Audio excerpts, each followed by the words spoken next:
Here's what other cultures are doing. You have to be aware of them and integrate them. If you dive deep into religion and cultural norms, you'll find there are common things. There's a period of mourning that is marked either 3 days, 7 days, a month, 40 days. And then there's the 1 year memorial. I think the cultural norm of 1 year and you're over it doesn't actually come from grief theory.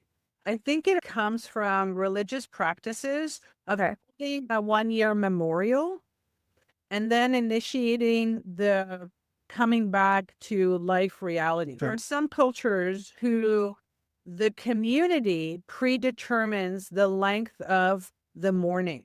So some cultures will have, even in some of the indigenous cultures, the community says to the person, you are not to work, you are to heal and do whatever you need to do. We will tell you when you can come back to work. It's not an individualistic responsibility or understanding, but all religions will have some form of 1 year, like one cycle.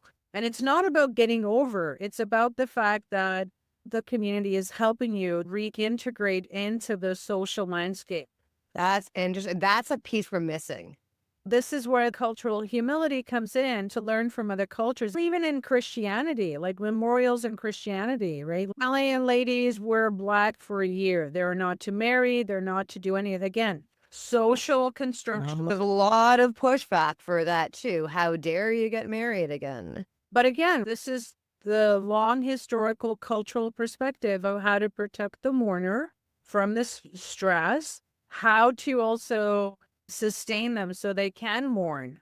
In our world, we don't have that. I can't mourn my father for a year. No one's going to come and pay my rent. But if I lived in a community setting where it was communal in that way, there could be a possibility of that. But it's a very different mindset. And so most people, if it doesn't conform to what they think is the right way, then they usually reject it until they're invited into, did you know, or would you be surprised to know that this has happened?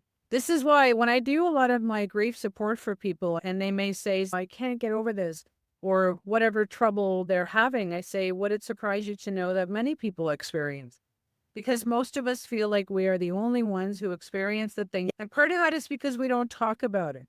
And even consider that in Canada, especially, the rise of secular spirituality, you develop your own spiritual understanding, but you're lacking the ancestral and historical development and socialization of how you think about and address losses or death. In some countries, women do not name their children until they're a year old.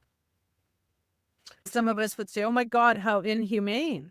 But when you experience infant mortality on a daily basis, it is a protective mechanism in order to be with the horrendous losses that aren't out of one's own accord, but out of the environment in which these people live. We have a hard time with that because everything we've been taught is about our attachment. It's a personal attachment, right? Raising children in Western cultures, it's really not a family affair. It really isn't. We still use my husband is babysitting the children. Those constructs are holding all of that information related to death and dying.